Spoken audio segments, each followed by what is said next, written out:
From Cornwall to Birmingham and Johnston and Bexhill, here's Ruben Spar on the radio. Computer. Hello to Linda Conway. How are you today? I'm very good, Ruben. How are you? I'm very well, thank you. Thank you for letting me chat to you today. So, can you tell me, how long have you been a singer-songwriter for? I suppose I've been a singer-songwriter all my life and kind of in a lot of ways. But I suppose professionally just since October.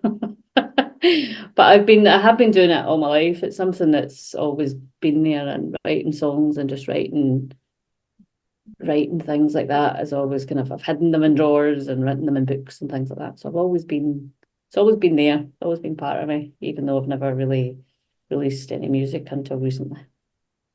So, what was it like going into the recording studio when you first went there?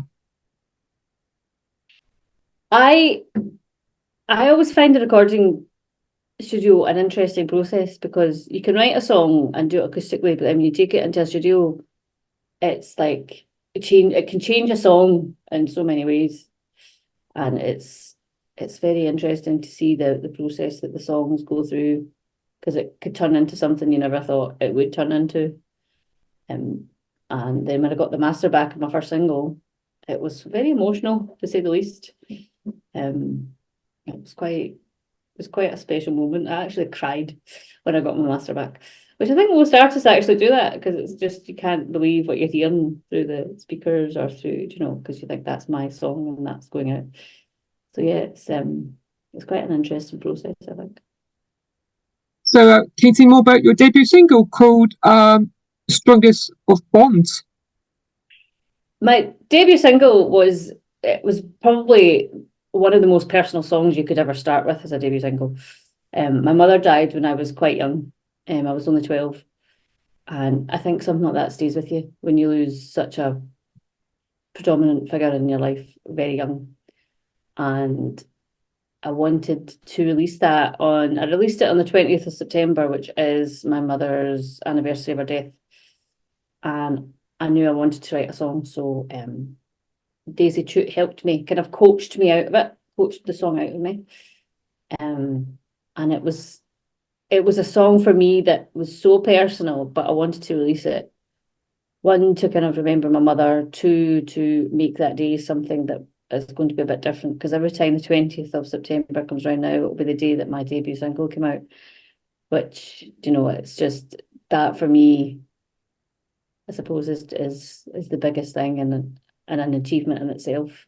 And the fact that people have listened to it and connected with it is just the icing on the cake. So, can you tell me more about your latest single called To Be a Woman? I'm trying to think back to when I wrote that, and I can't even remember. That's terrible. I can't even remember when I wrote it. I know when I recorded it, first of all, and it wasn't what I wanted it to be first, back about, I think it was 5 or 6 years ago. And obviously I'm voice of a woman, and I help support women in music.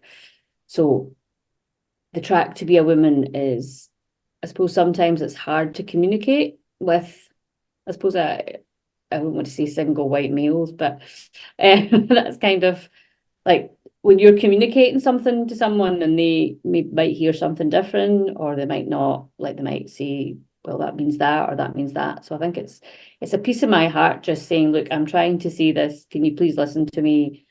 I'm not trying to be this way. I'm not trying to be this way. This is the way I am, and I'm here, and would you please see me, kind of thing.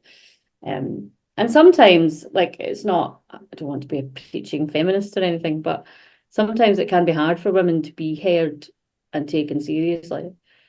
And that's kind of very deep emotional subjects I write about, isn't it? That's to write a happy song one of these days. I'll try that. I might challenge myself to that one of these days. But yeah, deep and meaningful. So, you say you're going to be releasing an EP soon. So, are you looking forward to be releasing your first EP? I will be having a party when my first EP goes out. The EP will actually be called Strongest of Bonds when it eventually reaches streaming platforms.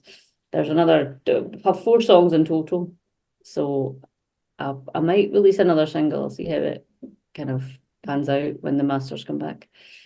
So hopefully that'll be sometime in the next few months, and then record more songs after that. That is the plan. It'll happen slowly.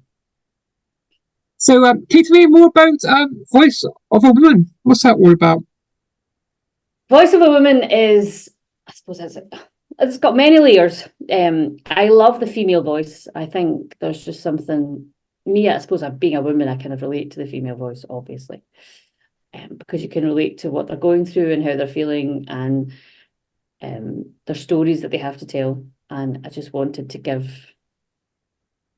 airtime and also a platform for female artists to voice their stories, voice their opinions, and just be who they are, and just support them in their journey, because it can be quite tough in the music industry. It's not an easy place to be, with like the demands and the pressures of the music industry, because Spotify, you're like, new release day Friday comes, and then your song's forgotten about by Saturday because Friday's gone. So where's your next one? Where's your next one? Where's your next one?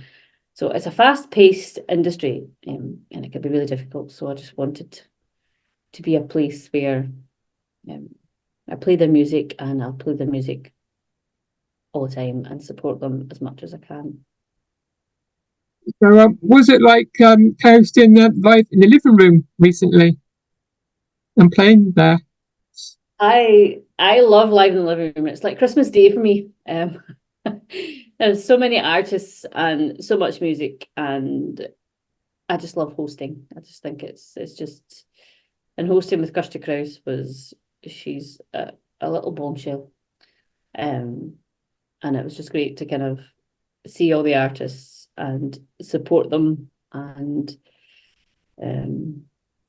kind of, it was just so much fun. It's always fun though. Like, and there's another one on November the 17th. I shall plug that. James will be proud of me. Yeah, it's just a great day, and supporting music for charity and the artists giving their time, and everyone that comes as well. And the Bedford is just such an amazing venue in London. Like, it's unbelievable for sound, food, drink, the space as well. It's just such a brilliant day, not to be missed. So, have you thought about writing with another female artist? I would love to do some co-writing. I haven't done any yet, but I would love to. So anyone that wants to co-write with me, feel free to contact me. I haven't actually done co-writing before. That would be quite fun. I'll need to see if anyone's willing to or wants to. That would be really good. I haven't actually, it'd be a really good thing to explore. I think I might be sending emails to see if there's anyone who's interested. That would be fun. I'm sure there would be. I hope there will be. It was Daisy Chute that kind of coached my first single, Strongest of Bonds, but she didn't really co-write it with me. She more kind of coached me, and everything that was in the song was mine, and she just kind of helped shape it, but she didn't kind of give me any lyrics or tell me, oh, put this in the song, put this in the song, put this in the song. She didn't do that. It was more kind of like coaching and teaching, which she's brilliant at. I mean, Daisy Chute's absolutely amazing at anything she does. She's just something else. So it would probably be interesting to co-write and see where that would take the songs and my sound and stuff. So I need to see if there's anyone willing to do that. Maybe I'll ask Sammy. Sammy might. Sammy Soravia, I call her now, but it's Sammy Soravia, who you interviewed recently. She might. We'll see. Well, I might ask her too. We'll see how it goes. Finally, can you tell me, listeners, where can I find you on your social media? They can find me on many places on social media. They can find me on Voice of a Woman on Facebook. I always call it Twitter. I can never not call it X. I don't like calling it X. I am forever calling it Twitter. Instagram. They can find me at Linda Conway Music on Facebook and Twitter, or X as it's called. And yeah, that's where they can find me. I've not have my website yet, but that'll come in due course. when I figure out technology. Thank you for letting me chat to you today. Thank you for having me, Ruben. It's been a pleasure to talk to you. Enjoy the rest of your day. Thank you very much. Same to you. Goodbye. Bye. Goodbye.